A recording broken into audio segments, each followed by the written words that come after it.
Assalamualaikum warahmatullahi wabarakatuh. Alhamdulillahirabbil alamin wassalatu wassalamu ala asyrofil mursalin sayyidina maulana Muhammadin wa ala alihi wa sahbihi asma'in amma ba'du.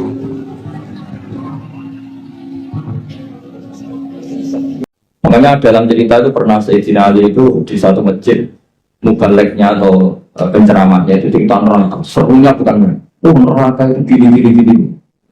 Memang neraka itu seru betul. Benda dimasukkan neraka itu jatuh sampai ke Jahannam paling bawah itu nunggu 70 tahun. Bisa dibayangkan kalau kita masuk ke sana itu naiknya kayak apa misalnya. Benda yang dimasukkan ke neraka dijatuhkan itu sampai bawah itu nunggu berapa? Bisa kamu bayangkan kedalamannya. Menghabiskan meteran berapa? Benda dijatuhkan ke neraka itu sampai bawah nunggu berapa? Wah, cerita neraka sehingga hadirin itu nangis semua. Sayyidina Ali pas liwat terus si penceramahnya dipanggil. Kamu membuat mereka takut oleh neraka sampai seperti itu. Apa kamu bisa sukses membuat mereka takut kepada Allah sampai seperti itu? Dites, nggak bisa Bang. Terus masyhur Sayyidina Ali mengatakan, "At-ta'jizu an wasfi makhluqin niswa." Masa ngadepi neraka saja sesusah itu. Apapun topnya neraka itu makhluk, sesuatu yang diciptakan. Harusnya kamu lebih takut sama kamu. Jika semenjak itu dirubah cara ceramahnya dirubah. Jadi tidak. Karena tadinya itu yang diikuti ulama-ulama tasawuf. Jadi ulama tasawuf itu orang yang mengembalikan pada akal waras. Ya kayak tadi, saya mengatakan ini hitam itu hanya karena apa? Ya memang warnanya hitam. Supaya saya jadi orang waras, kalau hitam saya tak bilangkan hitam, tak katakan hitam. Sama, Allah itu Tuhan. Kapan saja Tuhan, dia sebagai Tuhan. Andai kan tidak menciptakan surga atau neraka, dia tetap sebagai Tuhan. Jadi kesetatusan Tuhan Allah itu tidak bikin neraka atau kita ini adalah orang yang sudah berdiri sama pendidikan. Untuk diangkat dosen apa tidak, kita tetap ngajar di mana saja, kapan. Senyum adalah kebaikan. Bahwa kamu sedang jadi pegawai bank maupun enggak, ya tetap semuanya harus peduli sama yatim piatu, ya sudah satu kebaikan. Kalau kita pengurus yayasan apa enggak, ya tetap peduli sama yatim. Nah, itu ilmu hakikat. Sesuatu itu dikembalikan pada proporsi. Itu termasuk yang diajarkan Sayyidina Bid'ah Salam. Sehingga kita kalau maknani fattaqun naro sama fattaquni wattaqullah, kualitasnya itu tentu tinggi fattaqullah atau fattaquni ya, karena Allah itu zat yang harus kita sembah, kita puja-puja, kita takuti ya sebagai Tuhan, sebagai Allah, bukan nunggu karena Allah bikin surga atau neraka. Itu dalam ilmu tasawuf itu kita tadi ya, mungkin kelasnya tidak sampai seperti ini dan tidak perlu seperti ini. Sehingga terus ibadah yang ini masuk surga itu disebut ibadah tujar. Apa ibadahnya apa? Jadi harus ada untungnya. Jadi Allah tidak mitra dagang. Itu sopan nggak kira-kira? Ya Allah tak sembah, tapi ada syaratnya. Apa? Ya saya harus masukkan ke berkata Allah, kalau nyenggaknya nggak benar tak kurangi. Ternyata poin kamu tak. Berarti kan jadi panjang, apa? Makanya masih itu ada guyonan. Ini guyonan sufi, tapi nyata. Ada orang nggak pernah maksiat, nggak pernah apa-apa. Gitu. Doa terus nggak pernah maksiat, masuk surga. Ditanya, kenapa kamu masuk surga? Karena saya tidak pernah maksiat, terus doa terus. Ya oke, kamu di surga. Umur kamu berapa? 80 tahun. Oke, kamu di surga 80 tahun. Protes orang, ya Allah, ibadah saya katanya surga itu selamanya. Kenapa 80 tahun? Kan kata kamu masuk surganya karena amal kamu kan? Kamu amalnya hanya 80 tahun, di surganya 80 tahun. Yang abadi itu fadl saya, anugerah saya. Benar, ya sudah pasti sama masuk surga karena fadl kamu, karena sudah jadi sudah karena kamu. Artinya kalau kamu nyembah Allah karena ingin masuk surga, kemudian ibadah kamu konversi jadi surga, itu berdua sih. Ya harusnya sholat seperti itu pahalanya hanya sekian, sudah sekian saja. Makanya orang-orang tasawuf itu takut kalau ibadahnya seperti itu. Makanya orang tasawuf itu ikutnya ya walladzina amanu asyaddu hubbal. Orang-orang yang mukmin itu harus sangat mencintai. Ya ibarat gini tuh. Bapak-bapak yang enggak nggak punya wanita lain atau nggak goda wanita lain itu ada yang karena takut, ada yang karena cinta. Keren mana? Kalau karena takut sekali nggak konangan itu ya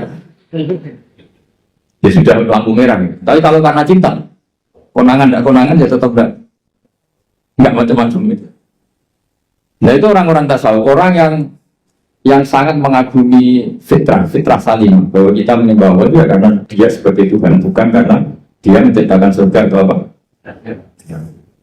Itu bedanya, makanya Nabi Musa kembali ke ikhlas. Nabi Musa melakukan kebaikan sama putrinya Nabi Syuaib itu ikhlas. Nabi Syuaib memberi hidangan sama Nabi Musa juga apa? Yang putrinya yang agak banyak kepentingan tadi, orang ganteng, kalau mereka orang lain gimana?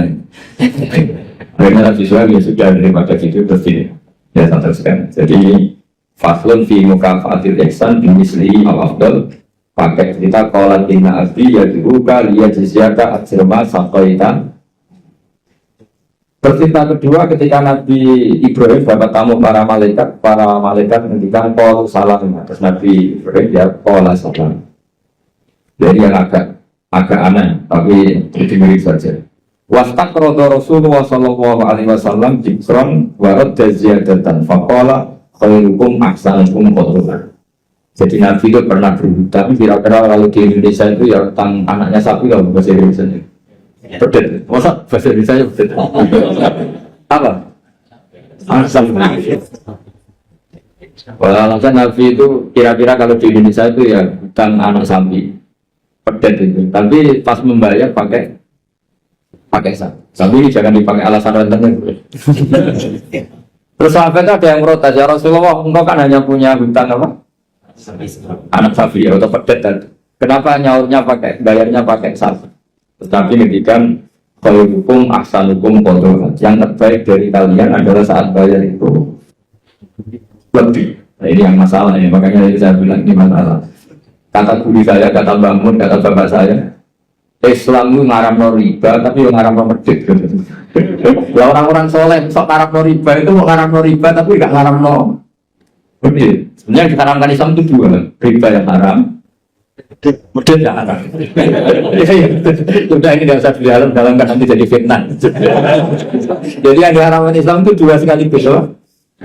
Riba yang haram, tiket juga. Coba sampean bayangkan, misalnya saya punya utang sampean 10 juta. Harusnya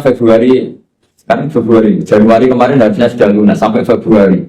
Jakarta ke sini naik pesawat, nanti saya nelpon ya pakai pulsa, kirim utusan ya pakai utusan bayar. Setelah itu saya nyaur 10 juta pas. Padahal nadanya dia ke saya sudah nggak bisa tiket. Berapa? Tapi sampean bisa ngelik, salahnya sendiri nanti, wah ya repot. Selama akhir ya karena ngelangkai apa? Janji. Pertanyaannya adalah kalau kamu nyaur pas 10 juta itu kerugiannya kan banyak. Tapi kalau kita mengatakan wajib nyaur plus uang kerugiannya, kita nanti mensyariatkan. Makanya sebetulnya Islam itu tadi ya mengharamkan riba, tapi yang mengharamkan itu aja nggak usah dikhususkan nanti jadi fitnah. Tapi yang jelas Rasulullah itu pernah hutang apa? Sapi. Nyaurnya sapi. Ketika kita nanya jawab Nabi, khairukum ahsanukum qawlan. Yang terbaik dari kalian adalah saat nyaur dikasih. Karena saya jadi kiai itu paling musim, kan begitu, paling musim. Biasanya kalau orang-orang kampung saat rukun itu kan ponakannya khitanan atau kawin nikah itu kan dikiai pastinya. Biasanya dijualkan sapi atau apa. Zaman itu tahun 70. Itu harganya sapi itu baru 3.000. Setelah 2005 alhamdulillah tukaran bentrok aja. Makanya kan ditagih, namanya tukaran ditagih. Yang utang itu senengannya, pasti aku mau tolong ewu, saya kita selalu tolong ewu itu ada dapat cilok. Lah yang utangi itu ingetnya itu pas itu jual apa? Sapi ya, dibayar sapi.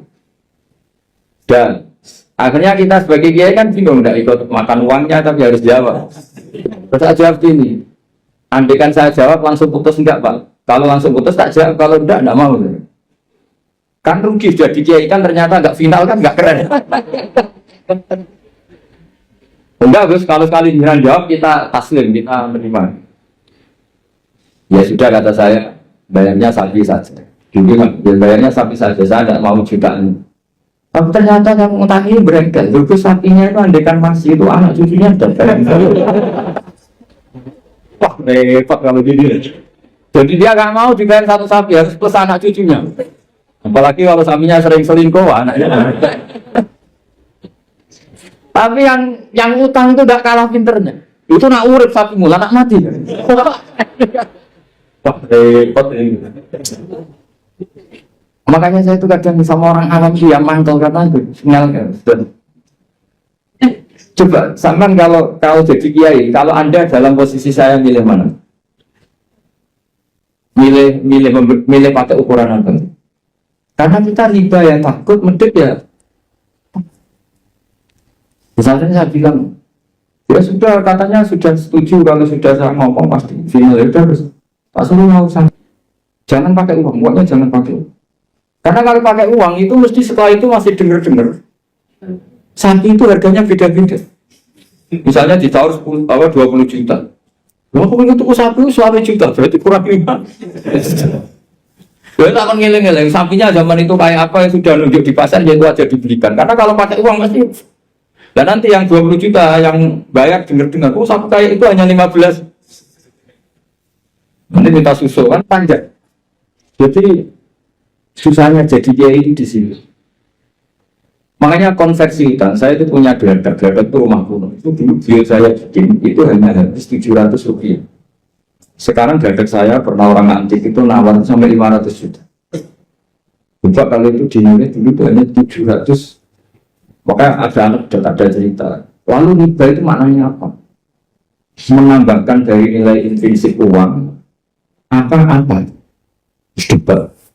Sudah ini enggak kajian debat tentang itu malah jadi fitnah. Saya pastikan di majelis ini fatwa saya riba yang haram, medit ya.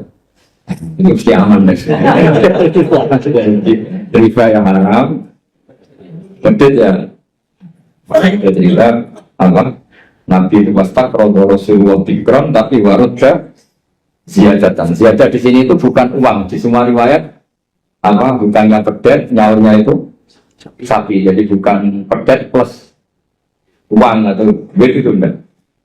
Masa teruskan. Faslun fil ihsan fil gharsi. Jadi ada orang nanam tanaman di mana saja. Kemudian kata Rasulullah SAW di sana, ma'min muslimin yang risu gharsan ilaka nama ukilamin hu sodakotan wa masuri kominhu sodakotan. Jadi Nabi itu dikatakan ngendikan wa ma'akala sabu fawalahu sodakot.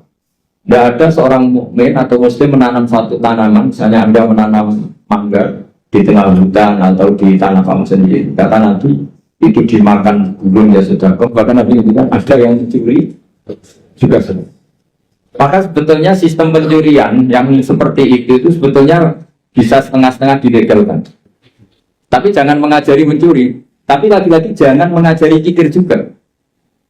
Karena sampai dikatakan mencuri itu juga karena yang punya ada.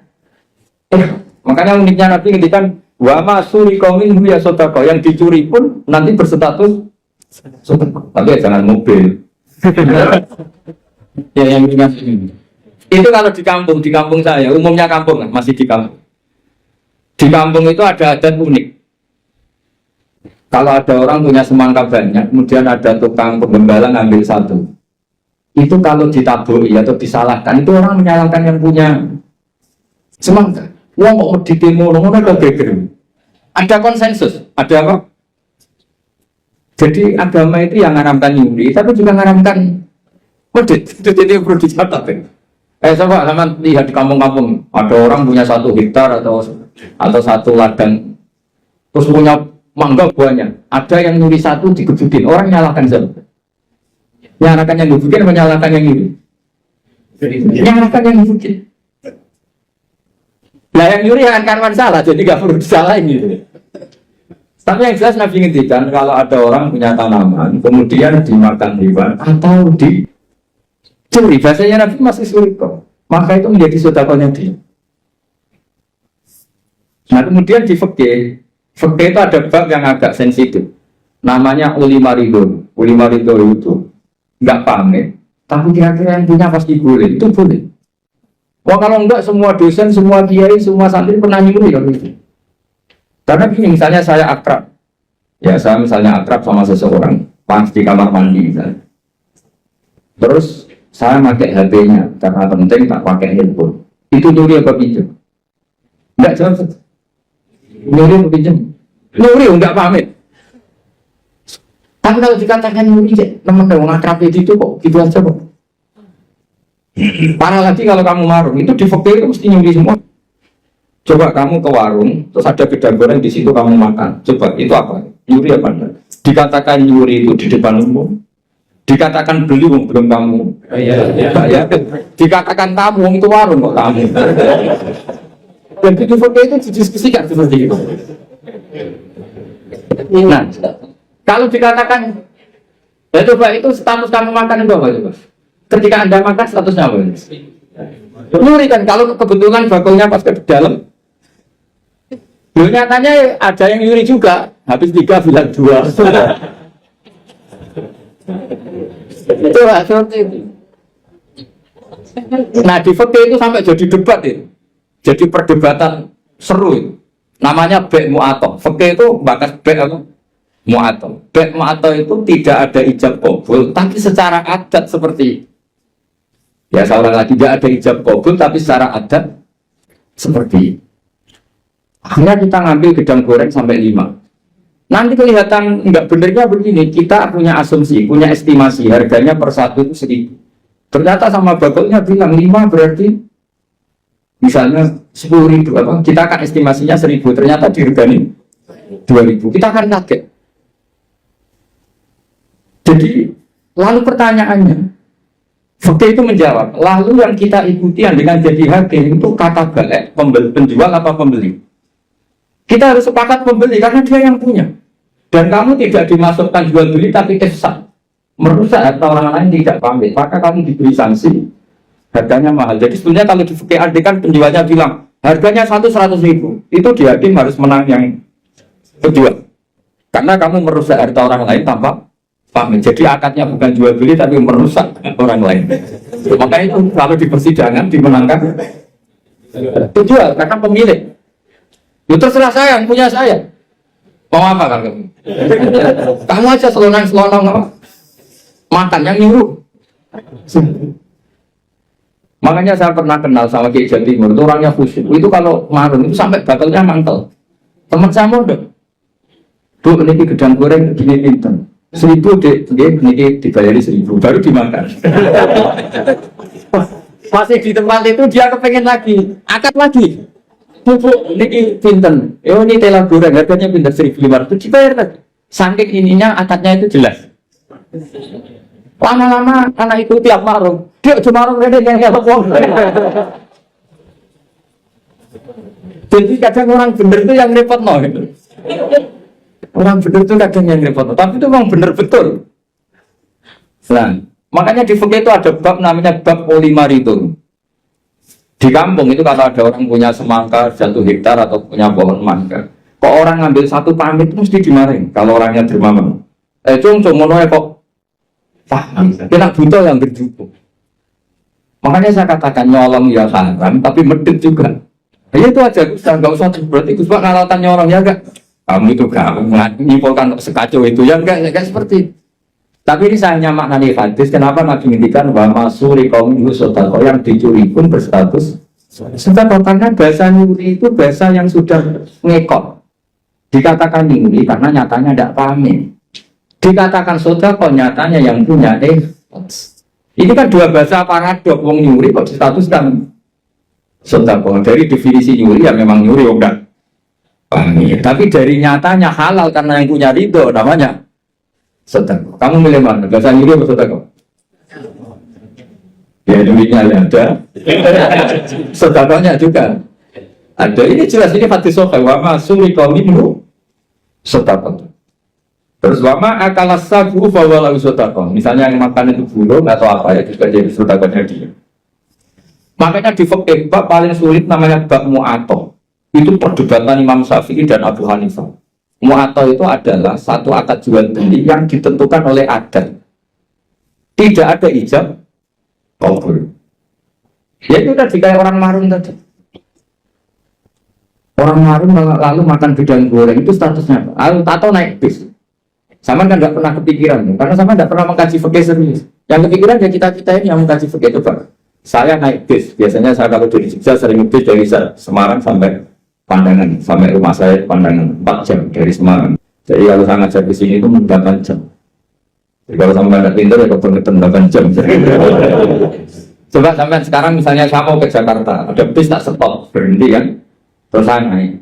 Setelah 100 kilo atau 50 kilo baru ada tarikan uang, bayarnya sekian. Lalu sebelum Anda bayar kita punya apa? Pinjam apa gasal?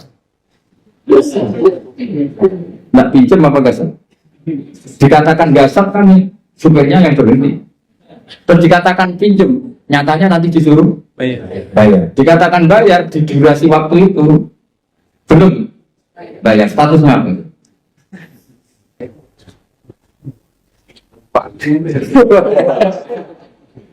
Lah kalau numpang begini, pas 50 kilo sebelum ditarik kondektor kamu turun. Jadi fakta itu punya sekian VR.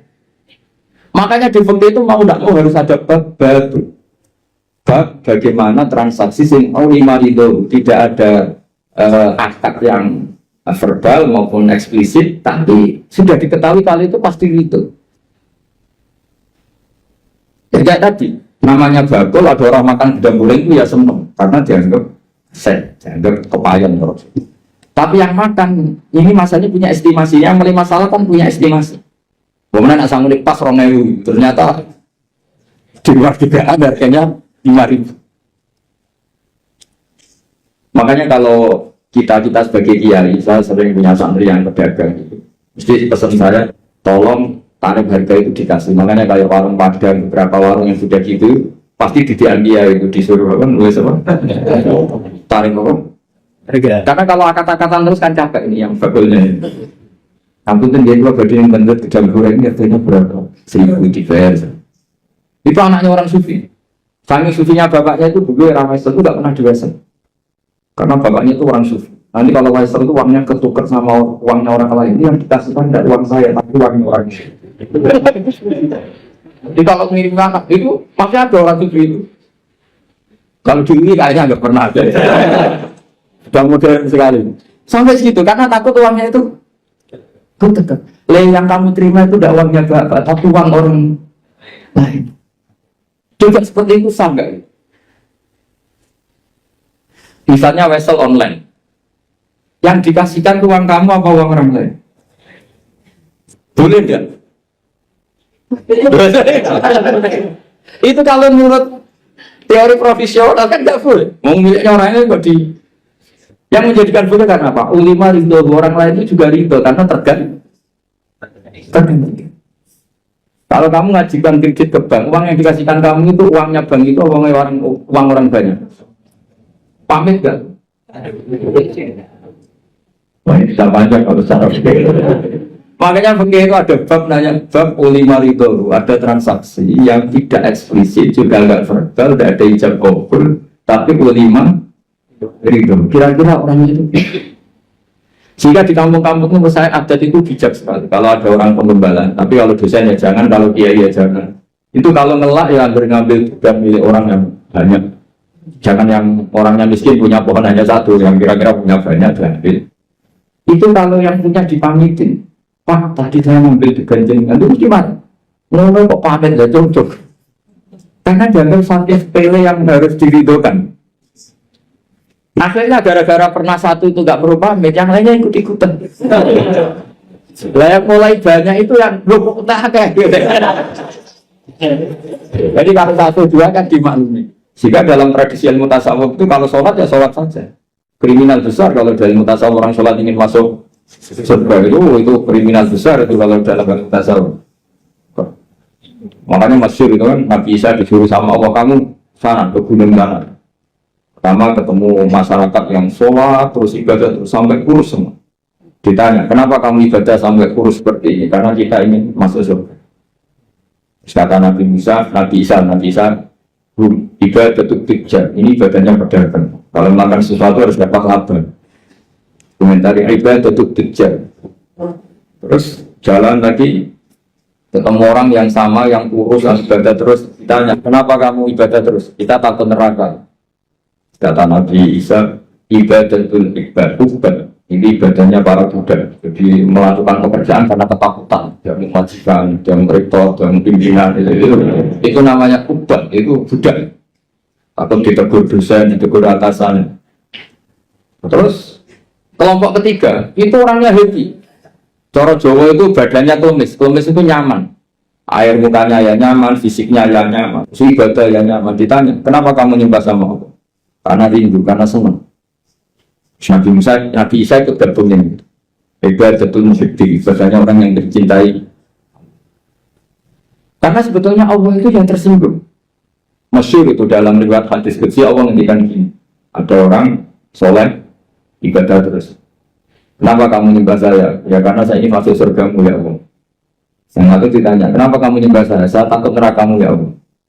Dikata Allah, laulam akhluk jannatan wala naran alam akun ahlan an uto'an. Itu masyhur.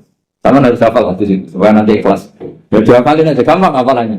Laulam akhluk, andaikan saya tidak menciptakan, akhluk itu mutakalim, jannatan, saya tidak menciptakan surga wala naran dan tidak menciptakan neraka. Alam akun ahlan an uto'an. Apa tersatu itu rapantes buat sembah. Jadi tetap pantas sih.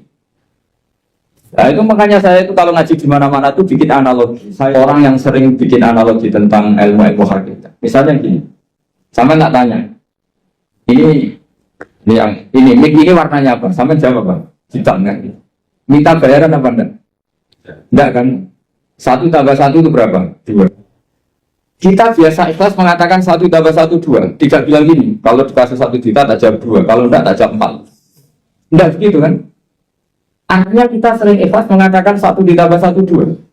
Itu ikhlas sekali. Enggak ada yang bayar yang jawab 2. Tapi kenapa saat Anda mengatakan Allah Tuhan juga itu hakikat, nunggu digajar surga? Itu kan kacau sekali di dalam. Kita sering ikhlas mengatakan kebenaran. Misalnya 1 tambah 1 2. Ini meja warnanya hitam. Ikhlas gak teman? Ikhlas. Tapi saat Anda mengatakan Allah itu Tuhan, minta surga. Ya tapi maklum kamu tidak usah ke sana, nanti gak jadi dosen jadi wali, nanti repot. Ya ini cerita aja, cerita bahwa dosen juga bisa jadi wali. Tapi nanti kalau latihan ya itu tadi, gak usah gaji, gak usah penghormatan, gak usah macam-macam.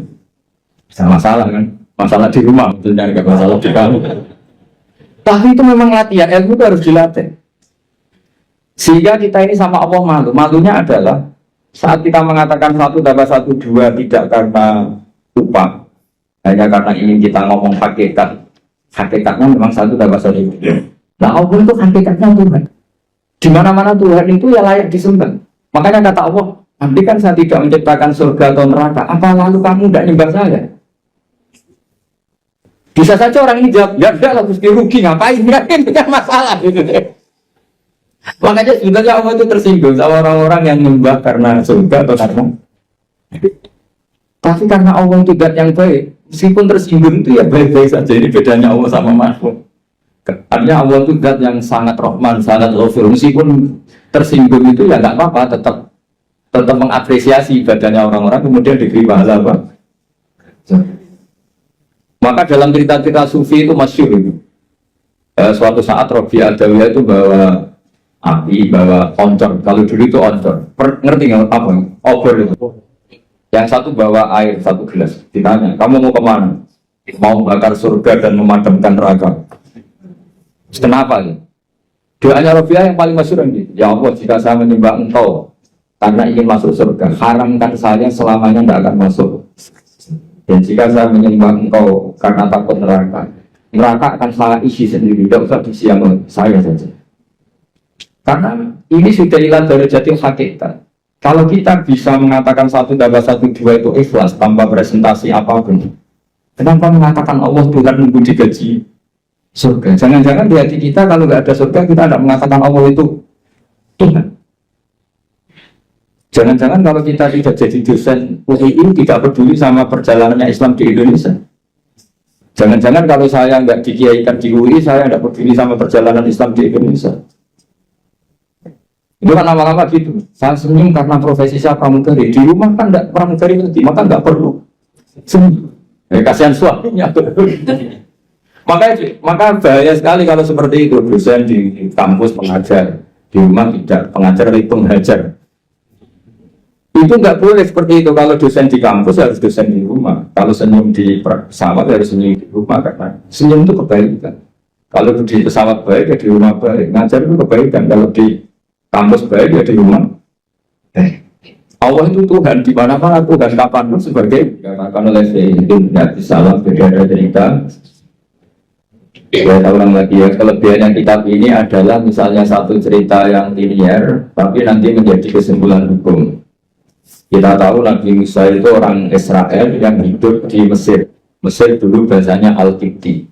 Makanya sekarang jadi Egypt. Jadi kalau dulu orang Arab dulu bilang apa Al-Qibtiyah, apa Al-Qibtiyah. Sehingga kalau mengistilahkan di antara istrinya Nabi namanya Maria Qibtiyah. Artinya berbangsa apa? Mesir. Jadi bahasa Mesir itu sebenarnya salah karena Misro itu artinya kota. Namanya itu ya Qibtiyah itu. Kalau Misro itu namanya apa? Kota. Nabi Musa hidup di Mesir, kemudian dianiaya oleh Fir'aun, ini kemudian beliau mau dibunuh, melarikan diri ke Madian. Melarikan diri ke Madian ini dirawat sama Nabi Syuaib. Nah, asal mula cerita, beliau di kawasan Madian, saya pernah dua Nabi Musa itu sekarang ikut di Jordan. Jadi Madian sekarang itu ikut mana? Jordan. Saya pernah ke sana dua Nabi Musa. Nah, beliau pas di situ santai-santai terus menemukan wajah ummatan minan nas yaskun, orang rame-rame mengambil air terus wajah min dunihi imra'ataini apa? Tayyudan. Qala ma khatbukuma terus qalata la nasqi hatta yusdirul a'u wa abuna syaikhun kabir. Terus ada orang apa ngambil air terus di antara mereka itu ada dua perempuan. Tidak usah diteruskan cantik apa enggak karena Nabi itu enggak beri jelalatan. Tapi yang jelas cantik karena putrinya Nabi itu nggak boleh jelek. Bukan, memang gitu Allah itu punya sunnah unik. Jadi istrinya Nabi, putrinya Nabi itu nggak boleh jelek karena nanti jadi mak dan di taubah, jadi sasaran bulian. Jadi mulai dulu mengaturannya gitu. Nggak tahu saya bikin aturan siapa, tapi memang seperti itu. Sehingga kalau dalam tradisi kiai katanya marisi Nabi ilmunya susah, penting marisi punya istri cantik. Karena nggak ada Nabi yang istrinya jelek. Tapi kalau dosen boleh karena takdir. Karena ulama itu harus satu. Jadi pada marisi yang lain-lain itu berat ya sudah. Gitu. Akhirnya ini cerita, tapi ini nyata. Akhirnya ditanya sama Nabi Musa, kenapa kamu tidak ikut berebut ngambil air karena air di sana susah. Terus saya tidak bisa, kita ini perempuan kalau berebut pasti salah. Dan kita harus kerja mengambil air sendiri karena wa'abuna syaikhun kabir. Kita punya orang tua sudah sepuh, sudah tua. Karena Nabi ini orang yang punya mukjizat, terus Nabi Musa ada batu besar gitu, cara Jawa diangkat, digerobak cara Jawa diangkat, kuat terus mengeluarkan air. Akhirnya sudah kamu ngambil air di sini kata Nabi. Setelah itu beliau diam di tempat itu lagi, dua perempuan tadi pulang. Setelah pulang bilang ke abahnya, saya tadi ketemu seorang pemuda, lah ini kalaunya ada katanya, ganteng. Jadi ini agak karena ada Nabi yang dua perempuan tadi dan Nabi. Jadi nyifati cowok itu, saya tadi ketemu pemuda ganteng baik. Terus sama Nabi Syuaib, sudah kamu panggil lagi. Orang itu telah berjasa sama kamu panggil lagi, kita kasih sesuatu. Artinya terus ini dibabkan oleh Sayyidina Nabi Sallam. Haddatul akhyar, tradisi orang-orang baik itu mukafa'ah, memberi imbalan sama yang berbuat baik. Jadi tidak bisa kita cara Jawa modal matur nuwun itu tidak bisa. Jadi itu keliru, itu tidak modal itu. Ya. Sehingga dibabkan faslun fi mukafaatil ihsan fi misli al-afdal. Jadi bab seharusnya seseorang itu membalas satu kebaikan dengan yang setara atau syukur-syukur lebih. Singkat cerita, akhirnya putrinya Nabi Syuaib kembali lagi ke Nabi Musa.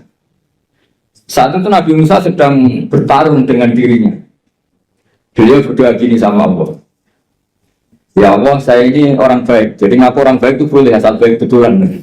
Saya ini orang baik. Tapi saya ini butuh sesuatu. Tapi kalau saya minta sama yang saya kasih upah itu nggak baik karena saya nanti tidak ikhlas. Tapi nyatanya saya butuh. Pas bergumam begitu, putrinya datang terus bilang inna abi yad'uka liyajziyaka ajrama sampai taala. Jadi apa? Lebih vulgar. Jadi ini tradisi Nabi sama ndak itu beda. Soalnya lagi ini sambil latihan bahasa Arab sama latihan filsafatnya orang-orang baik. Putrinya Nabi Syuaib itu tidak Nabi, sehingga kalau ngedikan lebih kasar. Bapak saya mengundang kamu supaya memberi opah atas apa yang pernah kamu lakukan. Jadi pada kalimat ajroma saqaitalan pakai kata ajrun, ujur, opah. Padahal Nabi Syuaib tidak mengajarkan seperti itu. Setelah diceritain putrinya, tolong orang itu panggil. Saya ingin mukafa'ah, saya ingin membalas. Tapi oleh putrinya itu dibahasakan upah, jadi lebih kasar. Terus singkat cerita Nabi Musa ikut pulang karena beliau nggak tahu jalannya, beliau berjalan.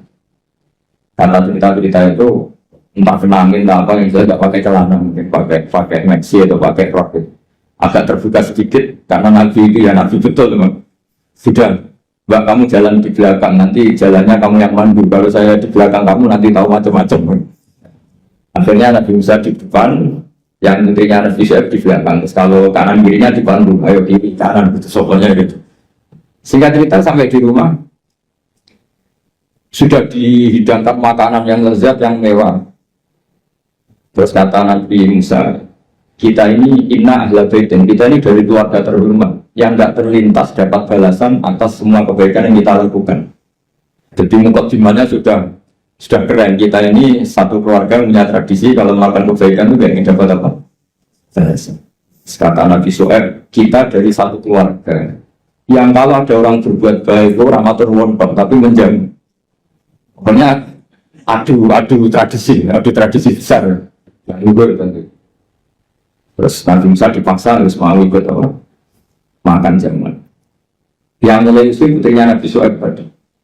Kata Nabi putrinya Nabi Syuaib muji-muji bahwa pemuda ini qawiyyun amin, orang yang kuat karena bisa ngangkat batu besar, aminun terpercaya karena harusnya bisa melihat entah apa, entah tumit, entah apa. Itu sudah satu kemewahan. Kalau di Arab melihat itu tuh kemewahan. Kalau di Indonesia kan enggak. Karena banyak pakai celana pendek. Jadi itu kalau di Arab. Sampai orang Arab itu kalau melihat resepsi itu senang. Padahal orangnya cadaran itu kadang hanya melihat tumit. Itu sudah mewah, bukan main. Di sini alhamdulillah tidak mewah. Karena yang lebih ekstrim banyak. Akhirnya disifati amin. Terus ditanya sama bapaknya, kenapa kamu mensifati Musa itu qawi karena bisa ngangkat batu? Kenapa kamu sifati amin? Tadi dia di belakang kita karena melihat sesuatu. Tadi tumit, tadi hanya tumit. Terus minta kita di belakang. Karena Nabi Syuaib tahu arahnya putrinya itu senang, terus masyhur itu. Terus Nabi Syuaib menghentikan ini uridu an unkihaka iftabnataya hataini ala antak jironi sama yang saya ingin menikahkan kamu dengan salah satu putri saya. Tapi syaratnya kamu harus mengkhidmati saya bekerja di sini minimal 8 tahun.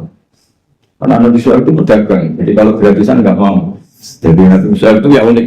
Beliau Nabi yang besar karena dagang. Makanya masyhur setiap Nabi Syuaib yang diperingatkan ke kaumnya apa? Auful mikyala wal mizana wala tabkhasun nasa asya'u. Jadi ini bagian dari ulumul Quran. Jadi Nabi itu kelihatan polanya. Kalau beliau mendikan perdagangan berarti beliau ditakdir profesinya itu dagang. Sehingga Nabi Syuaib itu setiap diceritakan Quran pasti yang diceritakan itu menghentikan beliau apa? Auful mikyala wal mizana wala tabkhasun nasa asya'u. Akhirnya terus di situ jadi ketentuan fikih bahwa maharnya perempuan itu tidak harus berupa materi tapi boleh profesi. Jadi Nabi Musa itu tidak punya uang karena dia posisi orang pelarian ya, dari Fir'aun. Tapi beliau sanggup jadi karyawannya Nabi Syuaib berapa? 8 tahun. Imbalan dapat putri. Terus kata Nabi Syuaib, fa'in asmamta asron famin inti. Tapi kalau kamu menjadikan itu 10 tahun, maka ya nggak apa-apa. Ada kalimat lain, wama uridu an asyqa alaik, tapi saya tidak ingin memperberat kamu. Jika cerita Nabi Musa akhirnya mau, terus kemudian beliau menyempurnakan sampai 10 tahun. Terus oleh Nabi Syuaib itu dikasih tongkat. Jadi tongkatnya Nabi Musa yang sakti tidak dari bapaknya tapi dari mertuanya. Makanya terus sekarang banyak mantu yang ngincer warisan mertua itu. Itu agak ada sejarahnya. Jadi kadang-kadang mantu itu sopan harus dicurigai. Dan biasanya orang-orang sukses itu anaknya di Jakarta di mana-mana ada satu mantu model balsem dapat warisan. Jadi kalau mertuanya sakit itu dikasih balsem, salon pas, kelihatan peduli sudah akhirnya dapat warisan sama hidup. Itu tidak tahu itu haram apa enggak, kayaknya haram karena trik itu kategorinya itu trik. Karena dalam faraid itu mantu enggak termasuk ahli waris. Ngomong enggak kanggu kalau dalam faraid mantu itu orang enggak kanggu. Tapi ada sejarahnya mantu dapat apa? Tongkat sakti.